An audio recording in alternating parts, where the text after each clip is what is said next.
जो बीत गई सो बात गई। ये मैं इसलिए कह रहा हूं कि आज 1 जनवरी है, साल 2024 की पहली तारीख है। जो बीत गई सो बात गई, जो हो गया सो हो गया। यहां से एक नई शुरुआत करनी है हमें भी और आपको भी। इसलिए ये हरिवंश राय बच्चन की जो कविता है उसकी एक बहुत ही प्रेरक लाइन है। जब व्यक्ति कुछ नया शुरू करना चाहे तो उसे हमेशा ये कविता याद रखनी चाहिए। अब हम अपने विषय पर आते हैं कि 2024 में होगा क्या। हमारे मित्र हैं अभिषेक मिश्रा जी, कह रहे थे कि ये न्यू ईयर नहीं, न्यूज ईयर है। रियली अभिषेक जी बहुत अच्छी बात कर रहे थे कि ये न्यूज ईयर है। इसलिए न्यूज ईयर है कि दुनिया के 64 देशों में इस साल चुनाव शेड्यूल्ड है।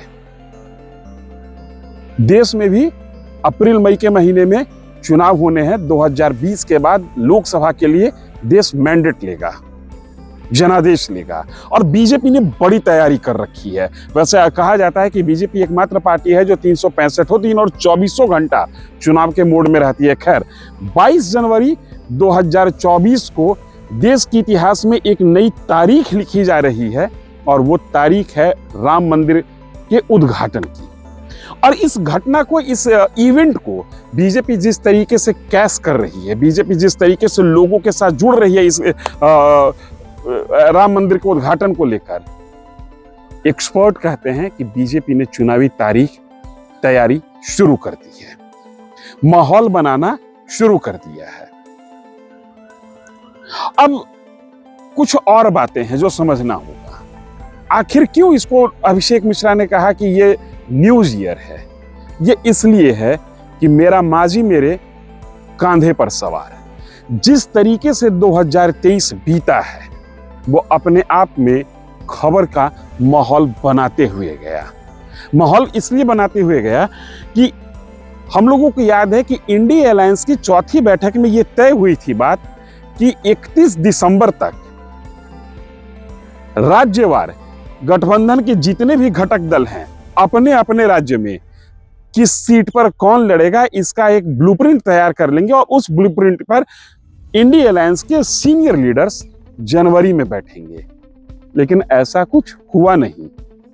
यह खबर इस मामले में है कि क्या इंडिया अलायंस फॉर्म जमीन पर उतरने के पहले ही बिखर तो नहीं रहा है। कांग्रेस की बैठक हो चुकी है राष्ट्रीय स्तर पर, बिहार के नेताओं से भी कांग्रेस की टीम मिल चुकी है, और एक नहीं 2 बार। और कांग्रेस ने बाकायदा अपने गठबंधन में बिहार में 9 सीटों की डिमांड की है। डिमांड बड़ी है क्योंकि सीट 40 ही है, और जिस तरीके से विधानसभा में कांग्रेस की हैसियत है और जो ताकत का प्रदर्शन है कांग्रेस का, उस आधार पर लगता है कि यह डिमांड बड़ी है। ये बड़ी बात, ये बड़ी मांग मिलने और जमीन पर उतरने के पहले बिखरने का संकेत तो नहीं। ये एक मसला। दूसरा मसला, 29 दिसंबर को एक बड़ी घटना हुई। मुख्यमंत्री नीतीश कुमार अपनी ही पार्टी की कमान चौथी बार अपने हाथ में ले लिए, और ललन सिंह जो कि उनके काफी विश्वस्त हैं, सबसे पुराने मित्र भी हैं, पॉलिटिकल मित्र भी हैं, व्यक्तिगत मित्र भी हैं, वो जदयू के राष्ट्रीय अध्यक्ष पद से इस्तीफा दे देते हैं, ये कहते हुए कि मुंगेर का चुनाव लड़ना है और मैं वक्त नहीं दे पा रहा हूं। ये स्टेटमेंट जस्टिफाइड नहीं है। इसलिए जस्टिफाइड नहीं है कि जिस समय राष्ट्रीय अध्यक्ष बने थे उस समय भी वो सांसद थे और उनको पता था कि हमको सांसदी का चुनाव लड़ना है। दूसरी बात है, इस आधार पे नीतीश कुमार कैसे राष्ट्रीय अध्यक्ष बन सकते हैं? इनके पास तो पूरे प्रदेश की जिम्मेदारी है। ये भी कह सकते हैं कि मुझे प्रदेश चलाना है, प्रदेश का शासन चलाना है, हम कैसे इस जिम्मेदारी को हैंडल करें।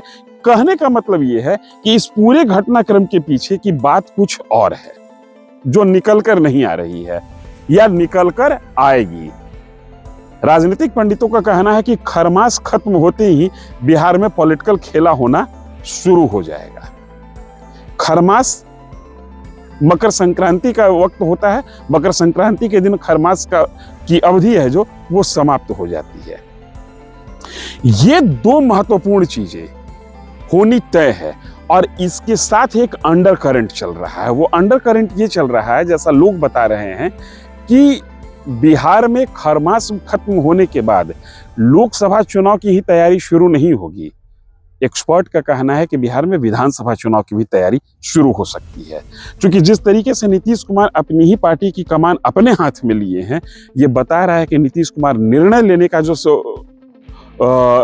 जो ताकत है वो अपने पास रखना चाहते हैं। फिर निर्णय लेना कहां कहां पर पड़ेगा। इंडिया अलायंस में गए थे, उस समय पार्टी के राष्ट्रीय अध्यक्ष कोई और थे, उस समय भी निर्णय लेने का मसला था।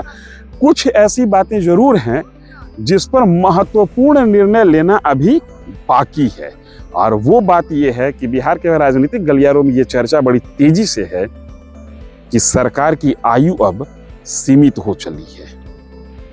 हालांकि हम बिहार विधानसभा के परिसर में ही हैं और कुछ पॉलिटिकल पंडित से बात हो रही थी, कुछ राजनेताओं से बात हो रही थी, वो इस तर्क को नकार रहे हैं कि अभी बिहार की सरकार के आयु पर कोई संकट है या सरकार पर कोई संकट है।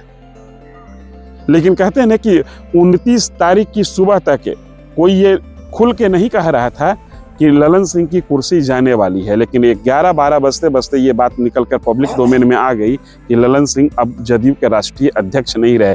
ठीक ये बात भी वैसी ही है, कोई खुलकर नहीं कह रहा है कि बिहार सरकार की आयु अब कितनी बची है, लेकिन अंदर अंदर हर कोई ये महसूस कर रहा है कि अब नीतीश और तेजस्वी सरकार की आयु गिनती के रह गए।